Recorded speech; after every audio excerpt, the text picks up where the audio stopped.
Assalamualaikum warahmatullahi wabarakatuh. Salam sejahtera bagi kita semua. Perkenalkan kami dari kelompok 9. Saya Erma Dwi Apriasari dan bersama rekan-rekan saya ada Fajaria Putri dan juga Febriana Galuh. Next. Kami memilih customer segmen rumah tangga atau industri, peternak mandiri atau kelompok, dan juga pemerintah.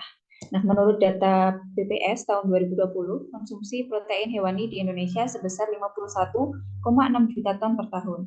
Besarnya permintaan produk peternakan tersebut tidak diimbangi oleh kekuatan suplai peternak di Indonesia. Hal ini yang menyebabkan pemerintah harus impor untuk memenuhi kebutuhan protein hewani masyarakat Indonesia. Selain kurangnya kekuatan suplai, permasalahan lain yang dikeluhkan dari produk protein hewani lokal adalah masalah kualitas. Hanya 9,6% saja daging yang beredar di Indonesia dipotong oleh RPH legal dan tersertifikasi pemerintah. Banyak produk olahan ternak yang dipotong dan diproses secara tradisional tanpa jelas diketahui status halal, aman, dan asalnya. Oleh karena itu, kita membagi permasalahan tersebut menjadi 3 poin utama. Yang pertama yaitu minimnya SDM yang berorientasi menghasilkan ternak sesuai permintaan pasar. Yang kedua, harga grain parent stock dan bahan pakan naik yang langsung berimbas di pasar domestik. Dan yang ketiga, industri terkonsentrasi pada segelintir pelaku, baik dalam penguasaan aset, omset, maupun pangsa pasar.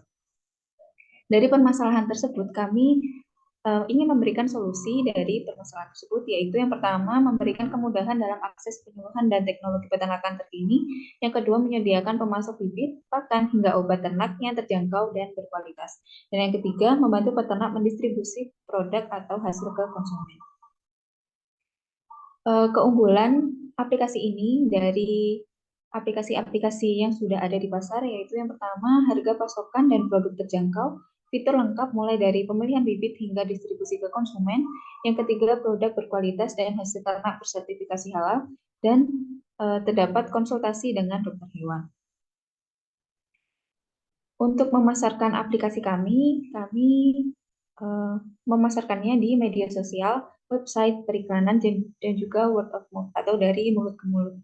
Kemudian untuk key metric atau ukuran keberhasilan atau kinerja dari aplikasi kami itu bisa dilihat dari rating atau jumlah pengguna, lifetime value, dan juga mudah untuk digunakan. Struktur biaya dari aplikasi kami beragam, antara lain ada gaji, pendaftaran akun Google Play, developer konsol, iklan atau pemasaran, biaya operasional, dan juga pengembangan model dan IT. Kemudian di dalam aplikasi kami terdapat ratusan peternak, pemasok, dan pelanggan, dan juga mencakup seluruh wilayah di Indonesia. Kita bekerja sama dengan beberapa pihak terkait. Yang pertama yaitu pedagang ternak, yang kedua pemasok bibit ternak, yang ketiga pasar dan supermarket, yang keempat perusahaan ekspedisi, yang kelima pemasok pakan dan obat ternak, dan yang keenam dokter hewan. Kemudian untuk pendapatan tersendiri dari aplikasi ini, kami melakukan bagi hasil penjualan produk atau ternak jadi per transaksi, kemudian bagi hasil kerjasama dengan berbagai pihak terkait, dan juga melalui periklanan. Next. Oke, karena itulah Ternakindo hadir untuk membangun keberlanjutan rantai pasok industri peternakan dari hulu ke hilir melalui platform digital. Kami percaya bahwa setiap orang berhak makan makanan berprotein hasil dari ternak. Bersama kita, Ternak Unggul Hidup Makmur dimulai dari sektor peternakan dengan mendukung produk hasil peternakan lokal dapat dengan mudah dinikmati oleh semua orang. Nah, aplikasi ini muncul karena opportunity creation, di mana aplikasi ini berbeda dengan aplikasi-aplikasi lainnya yang hanya berfokus pada investasi dan juga distribusi hasil ternak. Aplikasi kami berfokus pada budidaya peternakan dan juga memiliki fitur-fitur yang lengkap. Next.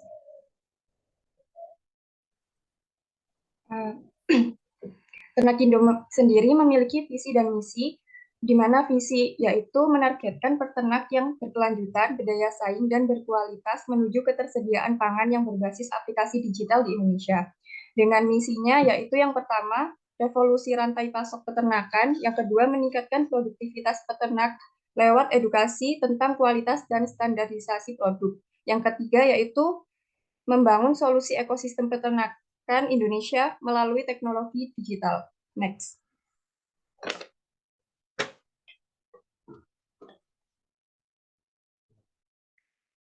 Ternak Indo memiliki beberapa fitur, diantaranya yaitu konsultasi dengan dokter hewan, di mana peternak dapat berkonsultasi dengan dokter terkait pemantauan kesehatan atau pemenuhan gizi hewan ternak. Yang kedua yaitu penjualan, di mana peternak dapat jual beli dari bibit, pakan, obat hewan, dan hasil ternak.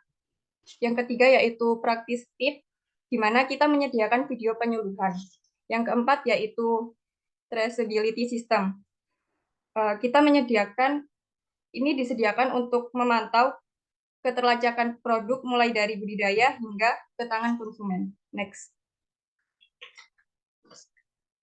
Berikut merupakan kompetitor yang telah dahulu ada di pasaran. Yang pertama yaitu Ternaknesia, sebuah aplikasi untuk memberdayakan peternak menuju kedaulatan pangan dengan menjangkau mulai dari hulu sampai hilir, dari mulai investasi hingga pendistribusian hasil ternak.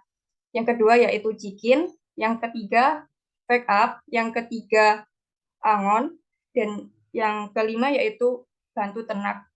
Bantu Ternak sendiri merupakan aplikasi investasi digital yang berfokus untuk memberdayakan peternak melalui penyaluran dana dan pendampingan peternak. Next. Selanjutnya yaitu partnership, di mana kami menjalin kerjasama dengan beberapa mitra bisnis dan instansi. Yang pertama yaitu Kementerian Pertanian Indonesia, Universitas Negeri Malang, Perhimpunan Dokter Hewan Indonesia, dan beberapa penyedia layanan pembayaran sehingga pelanggan dapat lebih mudah bertransaksi secara debit maupun kredit.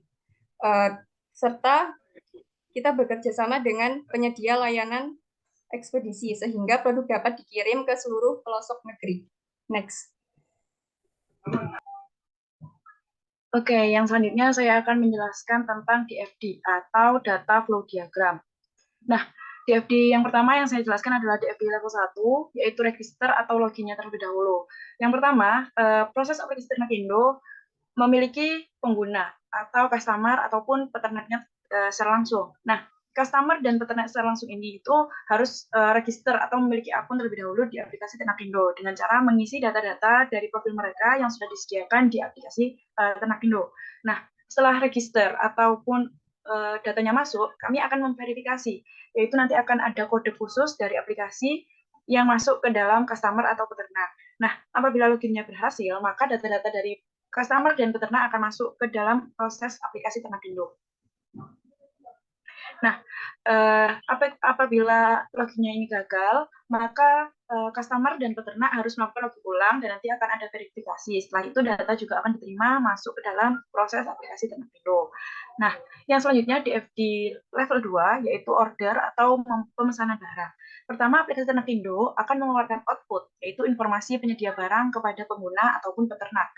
Nah, dengan cara customer atau peternak ini melakukan order, di mana order ini ada beberapa fitur. Yang pertama bisa mengorder bibit, pakan, obat, hewan ternak maupun hasil ternak. Yang kedua, customer bisa mengorder atau peternak bisa mengorder konsultasi dengan dokter hewan secara langsung, namun secara online. Yang ketiga yaitu mengorder video penyuluhan yang sudah disiapkan oleh aplikasi Ternak Indo. Nah, setelah order dilakukan, maka order tersebut akan masuk ke dalam proses aplikasi Ternak Indo. Nah, dari order yang bibit, pakan, maupun hasil ternak, customer akan memilih lokasi dalam bentuk GPS dan akan masuk ke dalam proses aplikasi Ternak Indo dan akan diproses kepada ekspedisi maupun kurir. Nah, setelah order selesai, akan masuk ke Ternak Indo dan Ternak Indo akan mengkonfirmasi kepada penyedia barang. Nah, di level 3 yaitu melakukan pembayaran. Nah, apabila customer dan peternak sudah melakukan order, maka harus melakukan pembayaran. Nah, untuk pembayaran di sini, apabila melakukan order bibit, pakan, obat, hewan ternak maupun hasil ternak, pembayaran bisa melakukan dengan dua cara, yaitu tunai maupun non-tunai.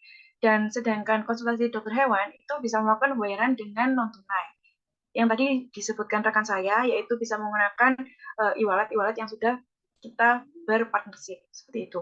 Nah, apabila pembayaran ini sudah selesai, maka akan masuk atau akan input ke dalam penyedia barang, dan penyedia barang akan mengeluarkan output berupa barang-barang yang dipesan seperti itu. Nah, penyedia barang ini akan memberikan input ke dalam aplikasi Ternakindo berupa verifikasi order seperti itu.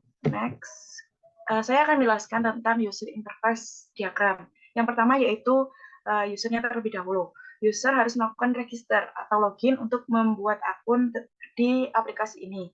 Kedua, user bisa mendaftar sebagai member. Yang ketiga, user memilih produk atau konsultasi atau penyuluhan atau apapun fitur yang ada di dalam aplikasi ini. Yang selanjutnya, user melakukan pemesanan dan juga pembayaran. Apabila ini sudah selesai, maka akan diproses dan user akan memberikan penilaian apabila barang sudah datang. Setelah itu, user juga bisa melakukan komunikasi dengan konsultan ataupun penyedia barang. Nah, setelah itu yaitu penyedia barang atau konsultan. Yang pertama, harus memiliki akun terlebih dahulu dengan cara register ataupun login. Nah, yang kedua, melakukan komunikasi dengan user maupun dengan server. Yang ketiga, pengecekan transaksi. Yang keempat, menerima masukan dari server maupun user. Selanjutnya, mengelola produk. Yang selanjutnya, menerima data order dari user. Dan yang terakhir, mengirimkan produk melalui ekspedisi sesuai user yang diinginkan user. Itu. Nah, yang ketiga yaitu server. Server di sini bertugas untuk pengecekan transaksi oleh user. Yang selanjutnya menerima masukan dari user maupun dari penyedia produk.